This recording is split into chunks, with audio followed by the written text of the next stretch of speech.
அதை அப்படியே போட்டாங்க. அதை போட்டுட்டு இந்து மனசுக்கு இன்னைக்கு வந்து ஆர்ப்பாட்டம் வந்து அதை பண்ணியிருக்காங்க. ஆனால் கிட்டத்தட்ட பார்த்தீங்கன்னா ஒரு சாதாரண ஒரு வாழைப்பழத்தை நாங்கள் உரிச்சு கொடுத்தா கூட அதை தின்றதுக்கு கூட சோம்பேறிகள் தான் இவங்க தான், வேறு யாருமே கிடையாது. இன்னைக்கு வெறும் பார்த்தா மூணே விஷயம் தான், வந்துட்டோம் இனிமேல் வரக்கூடாது இல்லை. அதில் எவ்வளோ கொள்ளடிக்க முடியுமோ அவ்வளோ கொள்ளடிச்சு சூறையாடுறதா ஒரே நோக்கமாக இன்னைக்கு இந்த ஆட்சியுடைய வேலையாக இருக்கக்கூடிய நாட்டு மக்களுக்கு அடிப்படை கட்டமைப்பு வசதி, சட்ட ஒழுங்கு இது பண்ணோம், சட்ட ஒழுங்காக காப்பாற்றணும். இன்னைக்கு எல்லாத்துலேயும் கெஞ்சா, எல்லாத்துலேயும் முயற்சிகள், எல்லாத்துலேயும் ஹீரோயின், எல்லாத்தையும் ட்ரக்ஸு, மெத்தபெட்டமின் எல்லாம் சர்வசாதாரணமாக இருக்குது. அதை வந்து ஏன் கண்ட்ரோல் பண்ணல? இன்னைக்கு ஆளுங்கட்சி சார்ந்தவங்களே இன்னைக்கு பார்த்தா அதுக்கு வந்து இன்னைக்கு துணை போகிறாங்களா? காவல்துறை என்ன, நான் வந்து காவல்துறை குறை சொல்ல மாட்டேன், காவல்துறை பார்த்தா பெஸ்ட்டு. எங்களோட ஆட்சியில் ஸ்காட்லாண்ட் இடம் இருந்தது, விடுக்கா இருந்தது.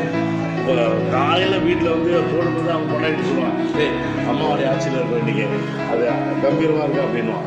இன்றைக்கி பார்த்தா அவங்க கொண்டாடி கேட்குது, போய் எந்த வட்டச்சாட்டை நீ அடி வாங்க போறியோ, எந்த ஒன்றிய சாட்டை நீ போய் திட்டு வாங்க போறியோ, நடந்தது இல்லை. இங்கேயே அசிங்கசியமாக ஒரு முன்னாள் கவுன்சிலருடைய ஹஸ்பண்ட் இது அவர் இது புருஷன் ஜெகதீசனா எவ்வளோ தூரம் வந்து பார்த்தீங்கன்னா இப்போ அறிவிட்டார் அவரு.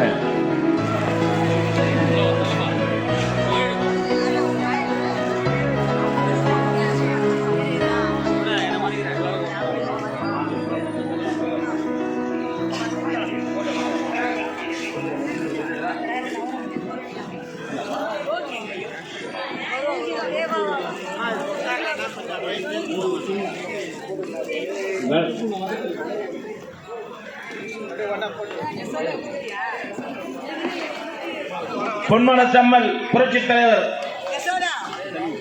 108வது பிறந்த நாளாவிற்கு வருகை தந்து சிறப்பித்த நலத்திட்ட உதவிகள் வழங்கி சிறப்பித்த அனைவருக்கும் 52வது வட்ட கழகத்தின் சார்பில் நன்றியை தெரிவித்துள்ளேன். பாதுகாப்பு நல்கிய காவல்துறையினருக்கும் நன்றியை தெரிவித்துக் கொள்கிறேன்.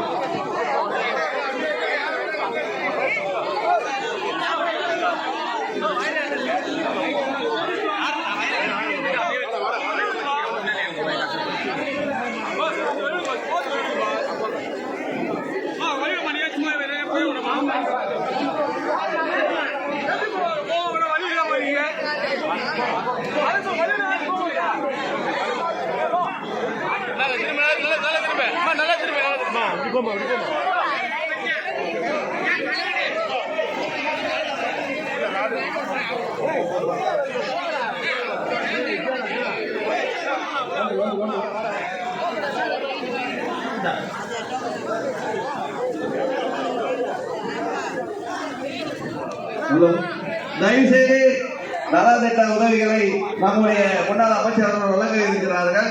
ஆக ஒரு 10 பேர் 5 பேருக்கு வழங்கிவிட்டு அனைவருக்கும் பகுதி செயலாளர் மற்ற நிர்வாகிகள் வழங்குவார்கள்.